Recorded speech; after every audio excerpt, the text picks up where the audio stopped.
जीवाश्म जो वृक्ष का जो टुकड़ा है वह 20 करोड़ ये देखिए बहुत अद्भुत है। कैसा लग रहा है यहाँ पे आके कि नया ये तरीका? बहुत अच्छा है।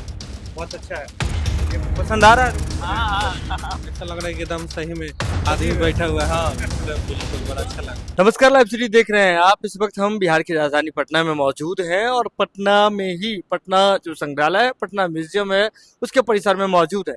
आपको बता दें कि पुराने अजायब घर यानी कि म्यूजियम जो है उसके रूप में पटना म्यूजियम को ख्याति प्राप्त है और पटना म्यूजियम में अब फिर से सौंदर्यीकरण का काम हुआ है और उसमें कुछ नए गैलरीज भी जो है वह खोले गए।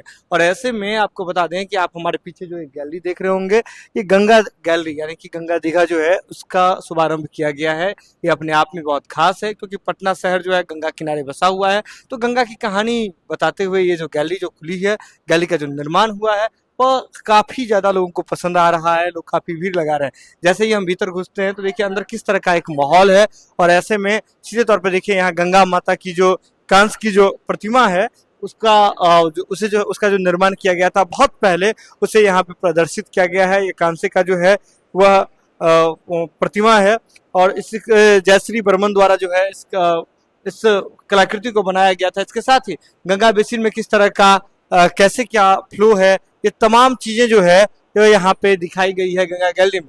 इसके साथ ही जैसे ही हम आगे बढ़ते हैं तो आपको बता दें कि ये पटना का एक घाट है जो आपको जो पटना का जो घाट है, बक्सर का घाट है, गंगा किनारे जो प्रमुख घाट है उसको लेकर के एक बड़ी पेंटिंग जो है यहाँ पर लगाई गई है। इसके साथ ही जो सबसे ज्यादा लोगों को पसंदीदा लग रहा है यहाँ पर ये देख लीजिए आप कैसे कि ये इसका जो फ्लोर है वो कितना साइंटिफिक तरीके से बनाया गया है, साइंस टेक्नोलॉजी का इस्तेमाल किया गया है। आप देखेंगे कि कैसे जब बच्चे जो हैं यहाँ पर खड़े हैं और देखिए पैर रखते हैं तो मछलियां जो है जैसे आप पानी में खड़े हैं ऐसा प्रतीत होता है और मछलियां हटती है जैसे जैसे आप पाँव रखते हैं। इसके साथ ही पीछे जब यहाँ खड़े होते हैं तो आपको ऐसा लगता है कि मानो गंगा जो है सीधे शिव जी की जटाओं से निकल करके सीधे जमीन पर उतर रहा हो और नीचे पानी का पूरा ये टेक्सचर दिखता है। ये लोगों को काफी आकर्षित कर रहा है, लोग काफी ज्यादा भीड़ लगा रहे हैं, यहाँ देखने के लिए आ रहे हैं। और इस तरफ देख लीजिए एक म्यूरल जो है वह बनाया गया है इस आर्ट फॉर्म में कि गंगा में किस तरह से लोग जो हैं अपने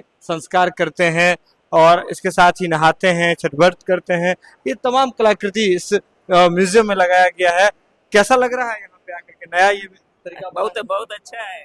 बहुत अच्छा है, ये पसंद आ रहा है लोगों को? हाँ, हम लोग तो पहले बार इसमें आए अभी। पहले बार आए हैं। हाँ, नया बना है हाँ, ये नया गैलरी। बता दो। नया गैलरी बना है, कैसा लग रहा है ये नया गैलरी? हाँ, अच्छा लग रहा है। आने के बाद पहली बार आए हैं पहली बार आए हैं? जी। पहली बार आए हैं, अच्छा लग रहा है लोगों को। काफी लोग लुभावन जो है तरीके से बनाए। कैसा लग रहा है ये गैलरी? बहुत अच्छा इस तरह से डेकोरेट किया गया। बहुत मस्त है, सब लोग आओ और घूमो। पटना में देखिए इस तरह की जो गैलरी बनाई गई है, आप देख लीजिए कि पानी पानी सबको लग रहा है। ऐसा प्रतीत होता है जैसे आप पानी में घूम रहे हो, बच्चे जो हैं घूम रहे हैं, लोग घूमते हैं यहाँ पर। और सीधे तौर पर समझिए अब भीतर चलते हैं तो यहाँ देख रहे होंगे आप कि कैसे एक इस तरह से बनाया गई है आकृति, जैसे लग रहा है कि आप गुफा के अंदर जा रहे हैं। और गुफा के अंदर जैसे ही आप आते हैं तो सबसे पहले जो गंगा बेसिन में जो जानवर पाए जाते हैं उसको जो है चित्रित किया गया है। आप देख रहे होंगे यहाँ पर किस तरह से साउंड इफेक्ट लगाया गया है। बर्ड्स का जो साउंड है अगल बगल आपको आ रहा होगा, सुनिए। बर्ड्स की जो साउंड है जो गंगा बेसिन में पाए जाते हैं उसका जो है आपको ध्वनि यहाँ सुनाई देगा। इसके साथ ही आप देखिए यहाँ नीलगाय जो अधिक संख्या में यहाँ पाए जाते हैं गंगा बेसिन में, उसकी कलाकृति जो है स्कल्पचर जो है वो खड़ा है। इसके साथ ही जो बर्ड्स हैं आप देख रहे होंगे छोटे छोटे, उसकी कलाकृति कितने सजीव ढंग से उकेरा गया है। ये आपको बता दें गंगा गैलरी जो पटना म्यूजियम में नया बना है वहाँ के। इसके बाद बिहार में कौन कौन से खनिज हैं इसको यहाँ पर प्रदर्शित किया गया है। जीवाश्म कैसे बनता है, जीवाश्म के बारे में यह जो है पूरी इस दीघे को जो पूरी तरीके से समर्पित किया गया है कि गंगा में जीवाश्म कैसे बनता है। इसके साथ ही आप फ्लोर्स को भी देखेंगे तो इतना अद्भुत तरीके से बनाया गया है। देखिए यहाँ से आपको फ्लोर में ऐसा लग रहा है जैसे गंगा नदी यहाँ से बह रही हो। इस तरह से फ्लोर को भी ऐसे डिजाइन किया गया है जैसे लग रहा है कि नदी यहाँ से निकली हुई है। इसके साथ ही अगर आप इस तरफ आएंगे तो गंगा के किधर किधर से निकलती है, कैसे निकलती है, पूरे रीजन के बारे में, मगध क्षेत्र के बारे में, गंगा का क्या इतिहास रहा है इसके बारे में यहाँ जानकारी दी जा रही है। इसके साथ ही अगर आप देखेंगे तो घाट की अलग अलग तरह की कलाकृति जो है वह बनाई गई है, घाटों की कलाकृति बनाई गई है। साथ ही साथ आप देखेंगे जो आर्ट वर्क्स हैं, सोहर नृत्य जो बिहार का पारंपरिक नृत्य है उसे यहाँ दिखाया गया है। यानी कि गंगा किनारे जितने जो कलाकृति हैं, कल्चर हैं, उसको यहाँ पे प्रेजेंट किया गया है। सोहर नृत्य की कलाकृति यहाँ पे लगाई गई है। इसके साथ ही ये एक और खास चीज देखिए, जैसे मैं बता रहा था, ये रिवर का जो है जैसे जैसे बेसिन निकलता है, डेल्टा बनता है, तो ये रिवर का जो पूरा किनारा है उसे फ्लोर्स में दिखाया गया है। साथ ही साथ जो जीवाश्म जो वृक्ष का जो टुकड़ा है वह 20 करोड़, ये देखिए बहुत अद्भुत है। 20 करोड़ साल इस पे लिखा हुआ है कि 20 करोड़ साल पुराना लकड़ी का ये टुकड़ा है। ये बंगाल में पाया गया था, 1927 में मिला था। 20 करोड़ साल कार्बन डेटिंग से इसका आयु का पता लगता है, तो 20 करोड़ साल पुराना जो है यह लकड़ी का टुकड़ा है। लोग जो है काफी आश्चर्यचकित हो रहे हैं, हतप्रभ हो रहे हैं यहाँ आते हैं तो। इसके साथ ही आप देखिए कि विदेशिया जो लोक नृत्य है भोजपुरी के जो शेक्सपियर कहे जाते हैं, बेकाई ठाकुर, और उनकी कलाकृति से विदेशिया, तो इस नृत्य को लेकर के लोग जो है यहाँ भी इस दीघा में इसे भी प्रदर्शित किया गया। सिलिकॉन का स्ट्रक्चर लगाया गया। कैसा लग रहा है यहाँ?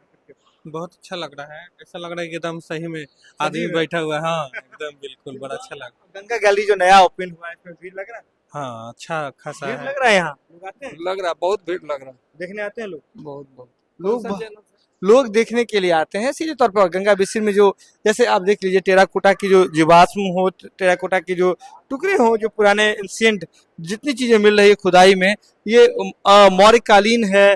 इसके साथ ही शंगु कुषाण काल के हैं, ताम्र पाषाण है, नव पाषाण युग के हैं। सभी युग के जो चीजें हैं जो गंगा बेसिन से मिले हैं, इसकी जो है कलाकृति यहाँ प्रदर्शनी लगाई गई है। साथ ही साथ देखिए मुझे सबसे ज्यादा ये अट्रैक्ट कर रहा है कि आप जैसे चलते हैं ना, तो आपको ये ऐसा लग रहा है कि नदी आपको पहुंचाए जा रहा है। अब जैसे जैसे चलिएगा ये नदी आपके साथ साथ चलेगी। इसके साथ ही आप देख लीजिए इस तरफ अगर देखें तो मैं एक जो बहुत इंपॉर्टेंट चीज था ये मैं आपको दिखाना भूल गया। ये जो बीच में पेड़ था, इस पेड़ के किनारे जितने लोक नृत्य होते हैं, लोक कला होते हैं, इसे भी झिझिया को यहाँ दिखाया गया है। परिसर में जो पेड़ था उसे नहीं काटा गया है और उसके भी कलाकृति के रूप में इसका इस्तेमाल किया गया है। साथ ही साथ आप इधर देखेंगे तो जिस प्रकार से मधुबनी पेंटिंग्स वगैरह होती है, गांव में जिस तरह से खेती होती थी, उसे प्रदर्शित किया गया है गंगा बेसिन में। इसके साथ ही मधुबनी पेंटिंग्स के रिगार्ड्स में जैसे मिथिलांचल में कैसा घर होता है, इसको जो है यहाँ पे प्रदर्शित किया गया है। एक घर है जो मिथिलांचल क्षेत्र में पाया जाता है जिसमें मधुबनी पेंटिंग्स उकेरी गई है। इसके साथ ही सामा चकेवा जो मिथिला की लोक कला है उसे जो है यहाँ प्रदर्शित किया गया है। साथ ही साथ अगर आप जाएंगे तो मगध रीजन का भी यहाँ आप देखेंगे कि कैसा द्वार लगा है मगध क्षेत्र में, क्या किस किस तरह की चीजें हुई मगध क्षेत्र में, इसे यहाँ पे प्रदर्शित किया गया है। यहाँ बौद्धकालीन चीजें जो है उसे प्रदर्शित की गई है। साथ ही साथ इधर देखेंगे तो अलग अलग तरह की प्रदर्शनी जो है लगाई गई है, जिससे लोग काफी ज्यादा अट्रैक्ट हो रहे हैं, लोग पहुंच रहे हैं। सीधे तौर पर समझिए ये पूरा जो नया म्यूजियम का जो स्ट्रक्चर बना है यह लोगों को काफी ज्यादा अट्रैक्ट कर रहा है। ये खबर आप लाइव सिटीज पर देख रहे हैं, लाइव सिटीज के यूट्यूब पर देख रहे हैं तो आप सब्सक्राइब कर लें, फेसबुक पर देख रहे हैं तो फॉलो कर लें। पटना से लाइव सिटीज के लिए सुमन सौरभ की रिपोर्ट।